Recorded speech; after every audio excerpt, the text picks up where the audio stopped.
ഇല്ല.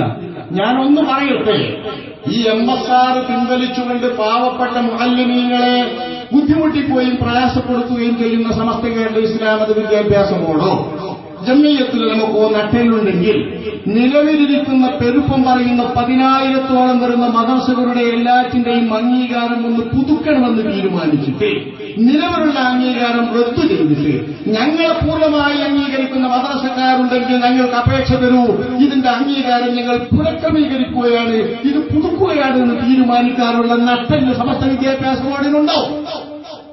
ഉണ്ടെങ്കിൽ അവർ കാണിക്കുമ്പോൾ എത്ര മദ്രസകൾ ഈ 10,000 എത്ര കിട്ടുമെന്ന് പറയാം. ഒന്നാലോചിക്കുക. ഒന്നുകൂടി ആവർത്തിച്ച് ഞാൻ പറയട്ടെ, നിലവിലിരിക്കുന്ന സമസ്ത വിദ്യാഭ്യാസ ബോർഡ് മദ്രസകളൊക്കെ കുഴപ്പം ആഗ്രഹിക്കാതെ നടത്തുക, വിഷമം ആഗ്രഹിക്കാതെ നടത്തുക, നിലവിലുള്ളത് നടത്തുന്നതായി പോട്ടെ, നമ്മുടെ നാട്ടിൽ കിട്ടാണ്ട് അവന്റെ പുതിയ ഒന്ന് വരുത്താൻ നടത്തുന്നതാണ്.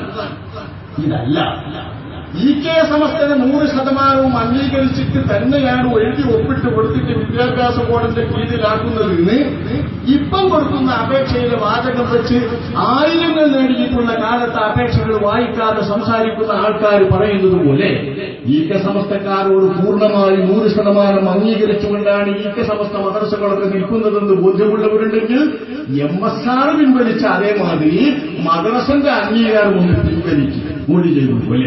എന്നിട്ട് എല്ലാ മദ്രസകളും രണ്ടാമത് ബോധ്യത്തോടുകൂടെ, ഉത്തമ ബോധ്യത്തോടുകൂടെ അംഗീകരിക്കണമെന്ന് നിങ്ങളൊന്ന് അപേക്ഷ എഴുതി തരി, എന്നാലേ ഞങ്ങളിന്ന് അംഗീകരണം തരുള്ളൂ, പുതിയ നമ്പറാക്കുകയെന്ന് പറഞ്ഞാൽ എത്ര മദ്രസ ഉണ്ടാകും സമസ്തത്തിൽ? അപ്പം അതാണ് സമസ്തന്റെ മദ്രസന്റെ പേര്. അപ്പുറം വേണ്ടാത്തൊന്നും പറയരുത്.